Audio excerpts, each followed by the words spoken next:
آیا به واقعیت نغمه هنرمند مشهور ستاره ماندگار هنر موسیقی افغانستان وفات کرده است؟ افشای حقایق و رازهای پشت پرده درباره زندگی خانم نغمه، هنرمند مشهور کشور. نغمه در کدام کشور زندگی می کرد؟ دلیل دوری نغمه از هنر موسیقی چی است؟ گفتنی های تازه خانواده‌اش کاملا به دور از تصور.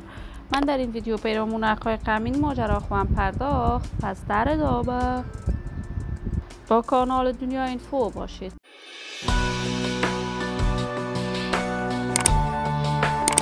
سلام و سلامتی نثار تک تک از شما دوزاران نهایت ارجمند کانال دنیا اینفو. شما را خوش آمدید میگم به یکی دیگر از ویدیوهای جذاب و دیدنی این کانال.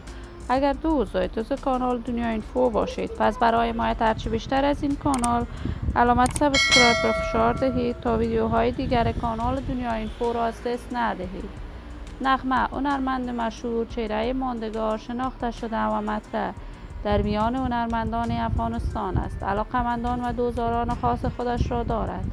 نغمه ستاره ماندگار در هنر موسیقی افغانستان از پدر و مادر پشتون دیده به جهان گشود. وی در ولایت کندهار دوره طفولیتش را سپری کرد، اما دوره لیسه را در کابل به اتمام رسانید.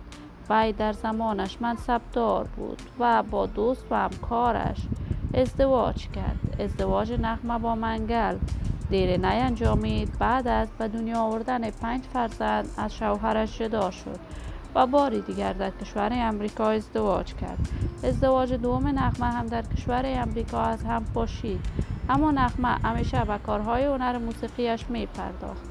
کنسرت های برگزار می کرد. دوستداران و طرفدارانش در افغانستان و پاکستان بیشمار بودند.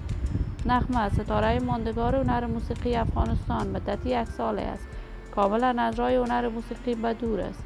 تازه تصاویر این هنرمند در صفحات مجازی دست به دست می شود که نغمه در کشور امریکا وفات کرده است. تا کنون جزئیات بیشتر این ماجرا در دست نیست که آیا به واقعیت نغمه وفات کرده است و یا هم خیر. ولی من آرزو دارم خبرهای نشر شده در صفحات مجازی دروغ باشد. زندگی خوش و آرامی برای نغمه با جمعی از هنرمندان افغان از بارگاه عزت الله ازال تمنا دارم.